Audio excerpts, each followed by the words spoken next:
So what we want to do now is some basic operation of the sound system from the time you turn it on.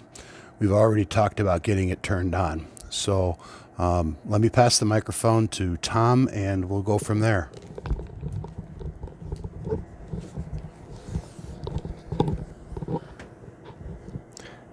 So Tom, when you turn the system on, is there any way will it go to automatic settings right away?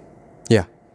So it'll go to the basic program, so you should be all set with what's turned on what levels or microphones are turned on when you turn on the system. When you first turn on the system, it goes to whatever the settings were when you last had it on. So it doesn't go back to a preset. No, but that's what the cue list is for. Show us the cue list. So cue list over here, you push this button where it says cue list, and it brings up a menu here. And you can highlight default, and when you highlight one, it's the gray highlight bar across. So you're turning a knob there. Yep. To get it to scroll up and down to select.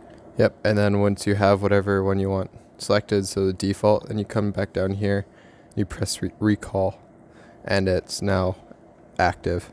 And you can see that it's green up here. So if we go down to sermon, and we hit recall, it'll turn green there, meaning that it's active, and then we can just go back up to default. And default is what settings were a while ago, or when I set it, but we can update it with new settings whenever we want. Okay. So if you go to default by going to recall, using the knob to scroll down to default, and then you hit recall again. No, you hit cue list to bring it up.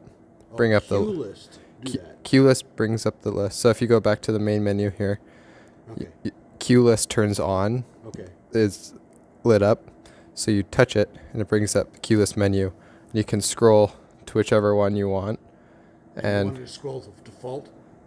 Default will be the first one highlighted, and then you press recall to select the highlighted cue list, or highlighted cue. You can press next. So if you go up here, you see how him is in white text. When you press next, it activates him as selects and activates. It goes to the next queue in the list. Yes, and then you can hold Alt, and you see how it lights up. And then Alt, and then pressing next, activates the previous queue.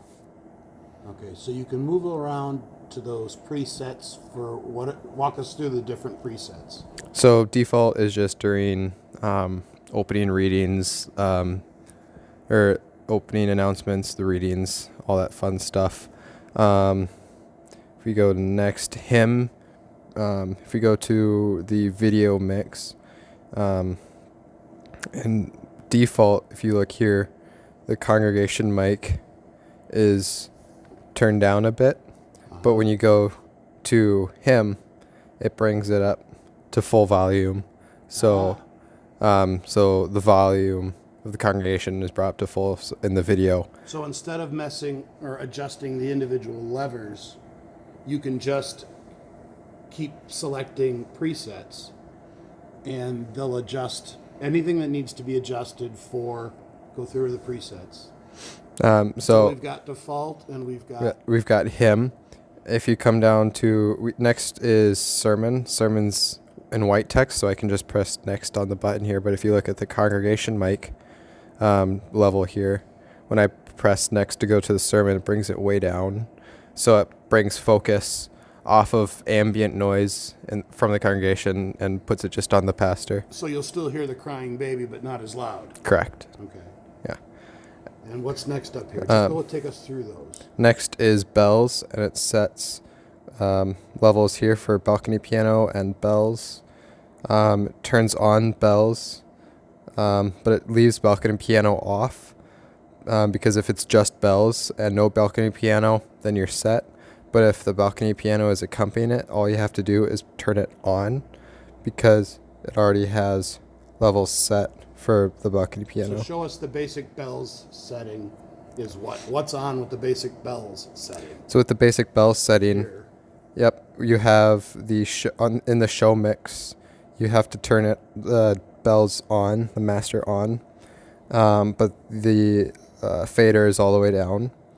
In the Narthex, the levels are brought up for Okay, stop.